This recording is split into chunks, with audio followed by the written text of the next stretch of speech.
What's good, YouTube, and welcome to the house. I may be looking like a snack right now, but Bandai's brand new Millennium puzzle is looking like the whole meal. This thing is awesome. It's not going to come with instructions. It's launching a brand new line called Ultima Gear. Sorry, Ultimate Gear, but hashtag Ultima Gear is what they're going by. They have it over on Facebook here, and like in canon, you don't get instructions. You have to build and figure it yourself out. Watching some YouTube tutorial would be absolutely cheating, and I don't know who would put content up like that, but I do think I'll be getting one, and I have challenged both Farfa and Distant Coder into a battle on who is going to be able to build theirs faster on stream. So let's go ahead and get that one going when this eventually comes out. I don't know a price for this yet. I don't know when it's going to be released, and that's all the info we have for now, and this is a promotional glam. That being said, let's get into today's market watch. This has me so hyped, and there's so many things going on in the market that we easily have enough for 2 market watches in one day, because Stimmies, along with Banless, the fire that's already going, we're pouring fuel on it, known as the Stimmies, are on the market. Regular Halka is now getting bought out. The Synchro engine is still very prevalent despite Link Cross having been banned. You have this mixing into certain decks like Eldritch with the greatest of ease, and Ultimate Halka has been bought out. This is still the current OTS pack, so expect more quantities of this card to be coming out to help cool the market after people running out of just crazy money to pour onto the market.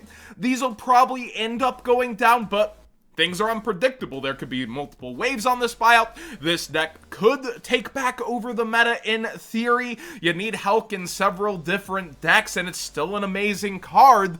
It's not going to get banned anytime soon for all the tuners that are falling for it, it feels like, but yeah, Halka even the regular version is starting to go. Let's actually click because there's only 14 copies. Yeah, 35, 36, and it quickly goes up from there. Solemn Strike Ultimate Rare had a huge buyout because it was already bought out to the point of like 180. I thought there was no way that buyout's going to stick. It's a really nice Ultimate Rare. We're looking at the other Solemns. Now, not only is Judgment going up in price, but this has been bought out at the $180 range and is going up towards $250.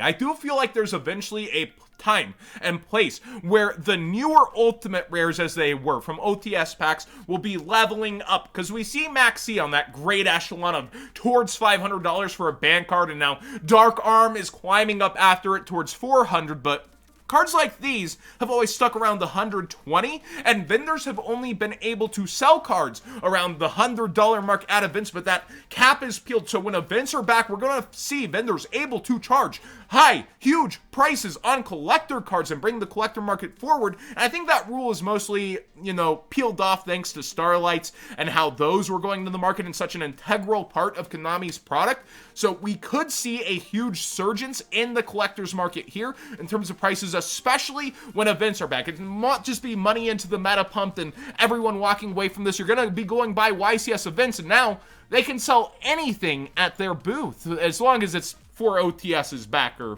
further, Ash Blossom and Joyous Spring, every single copy is going. This is a hand trap everybody's wanted 3 of, and if you didn't get it in Dual Devastator, which you can still find the Dual Devastator surprisingly cheap places, that might be the wave you want to go with and get a bunch of extra copies on top of this. But we've had a structure deck reprint. We recently had a non-shorted gold reprint, and they're all just selling out to crazy proportions. And let's talk about that first edition stamp on Secret Rares. The first ed Ashes have been bought out. You can see Unlimited's lining the way. Please buy them out. They're saying first edition bought out to that point of $120, while everyone just sleeps on that Unlimited version. But yeah, it's hard to get an Ash Blossom right now. We are towards another March reprint set. They love to shove Ash Blossom in those March reprint sets. We'll see if they included her this time, especially following up that lineup of Ash Blossom product.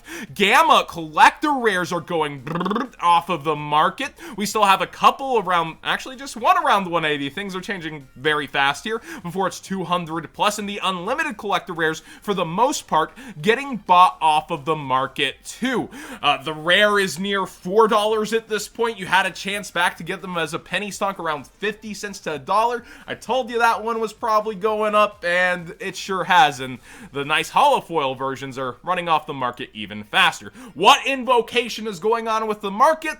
We see early on, as with every metagame, Alistair normal summon, search invoke happening and seeing success at the tournament level. People are going back for that engine, or they're just finally tired of not having it. I do suggest having the Battles of Legends Secret Rare before the Fusion Enforcers one, but every single version of Invocation is going up. Whenever people talked banlist, I know it's completely theory, but I told people Konami's not done selling Invocation if their choice was to short print it in Battles of Legend Armageddon. We have never gotten a non-shorted version of this card, so when they're ready to, you know, hit it on the ban list, they'll probably stop short printing it around that time.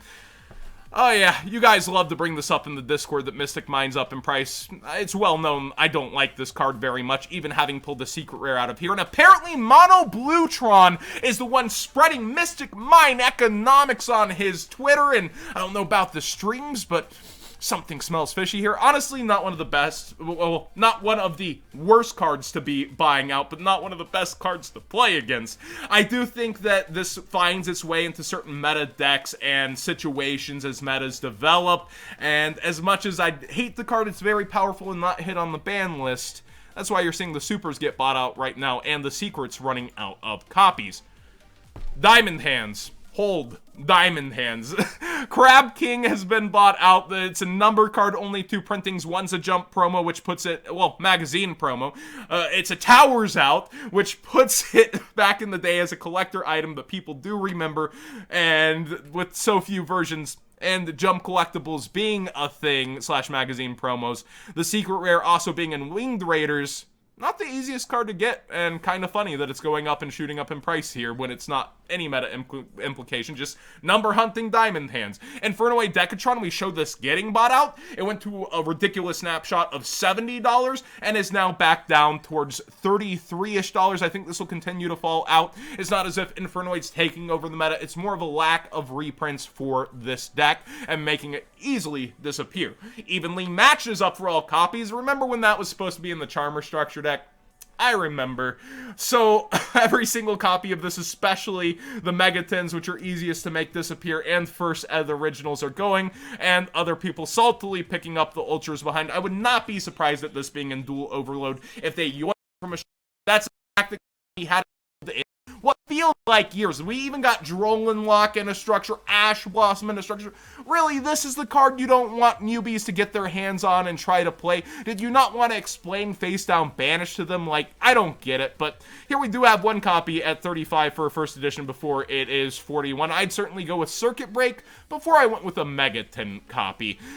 GOAT format. I don't think I need to say anything else. GOAT format is the only reason this card is going like this. We saw a lot of hero buyouts. E-Emergency Call is the highest rarity version of this card, and the Secret Rare Unlim lowest is $21, and first edition towards 40. I can only think that maybe the Ghost Corp had something to do with this. He's another Yugi-tuber who loves this card, or general hero hype right now may really be it with how crazy Ferris, Bane, Gold, Increase all shot up in price. Pot of Prosperity back over the $100 mark, even though it was trying to kind of chill out. Nope, people aren't going to let it right now. Blazing Dumpster Fire doesn't have the most amounts of product open, and it's still not worth it to bust this open to chase after just this, because look at what else you're pulling. Oh boy, Underworld Goddess, $30, and then the next drop-off is a $12 card. You're Starlight hunting, along with hoping to pull past 2 Pot of Prosperities, and you are more likely to pull 2 Pot of Prosperities in a case, a 2.4 ratio, than 3 within a case on Secret Rares. So you're hoping in a case to get 3 of these on a good side, and then a high-end, you know, that's still only $700. What does opening the case make any sense for then if you got the luckiest you can get? Absolutely doesn't make sense, right? So people staying away from that. It's not as if the quantities are going to just jump, even with its price going up, and people tear open this product for it. Not happening, so I wonder how the price will go from here if it'll cool down. I called stonks on this a bit ago. The Dark Paladin has churned forward the hardest. The Blue Eyes is still about where it was. I did this near February, and you can actually see here, I'm talking about risk versus reward and saying not everything will go up. Air Knight was around $4 here and is actually lower in price by just a little, although its market price is above, and there's still low quantities. Like, some things haven't moved at all. Buster Blader, Air Knight. You need to understand when investing in stonks and planning to sell later, that your money gets tied up, and that causes opportunity cost. What an opportunity cost means is I put my money here and it's locked up, meaning I can't start to put it other places. You can't flip that money and flip it again and flip it again. It's tied up when you take an investment into a stonk. So you really have to consider, what's my bankroll doing? How do I feel about it? How lazy am I? Do I want to make my money work for me? Am I active? Do I want to be not active whenever going after something like this? But it's already working its magic. Jinzo up a little bit, Knock up a little bit, Dark Paladin up a little bit, but other cards surprisingly staying around. What was Rhoda at, actually? Yeah, Rhoda's up a tiny, teeny bit, but Dark Paladin's the real winner so far. When it comes to the set, I do want to re-clarify. Everything has a huge hard pull rate in terms of, like, you just don't see a lot, because within this $30 MSRP box that's been going up and only successful, you get 5 different of these secret rares along with 3 god cards guaranteed for 8 total secrets. So your RNG rate of, like, getting these out of that kind of product that's already popular and selling itself out, maybe not a ton was ordered because it all came from one place, like certain stuff like first edition Toon Chaos, so might all be EU print or something. It seems to be that way anyways. I digress. I'm getting into too many places. Basically, it's really hard to pull specific secret rares, and then there's bum ones too within this product that I still think are pretty good penny stonks, but it's really hard to pull the wanted ones, and versus their comparables, as I point out in here, they were really well priced and still kind of are for a couple. And finally, Crystal Wing Synchro Dragon's going up in price. I know that there's a new Leerlusk announced. You also have, like, new wind support in general, and Dragon Link is doing so good, although they tend to go Hot Red Dragon Archfiend Abyss right now, and there's so many different ways and things to use Crystal Wing, and it becomes kind of this more budget-esque thing, but it's still a very good card. Every single version of this card is above $4 right now, which is kind of impressive. And let's see where the first set original secret lands. It is around only $14, not much above its market price / price. So I've watched these. They're all slowly going up and running out of copies. You might want to get yours sooner than later using that TCG player link in the description down below, costing you nothing extra to support the channel directly for the cards you'd already be buying. Man, doing 2 videos in one day, I'm starting to run out of, you know, the ability to do this. I just took a walk and I'm about to go do a workout. Subscribe if you haven't already. Give this video a thumbs up if you enjoy this conversation. And I cannot wait to freaking get my hands on this Millennium puzzle from Bandai.